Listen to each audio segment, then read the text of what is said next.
Les mystères de Paris, la ville lumière, se déploie comme un grand livre ouvert où chaque rue, chaque bâtiment, chaque pierre raconte une histoire ancienne et fascinante.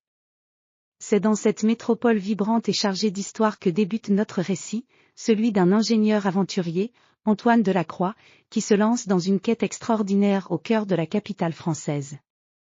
Antoine Delacroix, âgé de 35 ans, était un ingénieur passionné par les mystères de l'architecture et de l'ingénierie.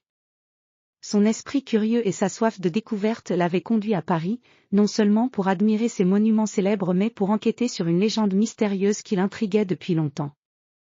La légende parlait d'un passage secret, caché quelque part sous les rues de Paris, qui menait à une chambre enfouie renfermant un artefact précieux datant de l'époque médiévale.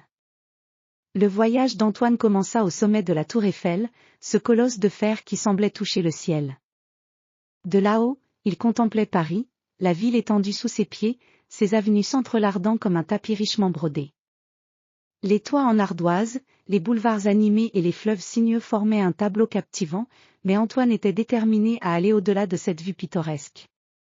Après avoir descendu les escaliers de la Tour Eiffel, il se dirigea vers le quartier du Marais, connu pour ses rues médiévales étroites et ses hôtels particuliers.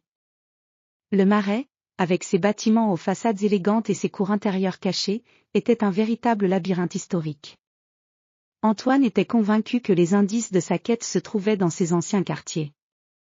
En se promenant dans le Marais, Antoine s'arrêta devant la place des Vosges, une place rectangulaire bordée de maisons à arcades. Le charme de cet endroit, avec ses jardins paisibles et ses sculptures délicates, contrastait avec l'agitation des rues avoisinantes. C'est ici qu'il trouva un vieux carnet de croquis, échappé d'une antiquaire. Le carnet, à la couverture en cuir usé, contenait des croquis et des annotations qui semblaient décrire un passage secret sous Paris. Antoine, les yeux brillants d'excitation, se rendit à l'adresse indiquée dans le carnet, un vieux bâtiment en pierre situé près de la Seine. Le bâtiment, à l'apparence décrépite et à la porte en bois massive, semblait avoir été oublié par le temps. Avec précaution, il entra à l'intérieur, découvrant des escaliers en colimaçon qui descendaient dans l'obscurité. Les escaliers serpentant vers les profondeurs étaient bordés de vieilles lampes à huile, leur lumière vacillante projetant des ombres dansantes sur les murs de pierre. Antoine descendit lentement, ses pas résonnant dans le silence lourd de ce lieu ancien. Les murs étaient ornés de fresques effacées par le temps, représentant des scènes mystiques et des symboles ésotériques. Finalement, il arriva dans une grande chambre souterraine. La pièce était immense, ses voûtes hautes soutenues par des piliers massifs. Les murs étaient recouverts de runes gravées, et au centre se trouvait un coffre en bois ancien, orné de métaux précieux et de pierres précieuses. Antoine s'approcha du coffre avec une mixture d'excitation et de prudence. En ouvrant le coffre, il découvrit un artefact brillant, une couronne en or finement sculptée, incrustée de gemmes étincelantes.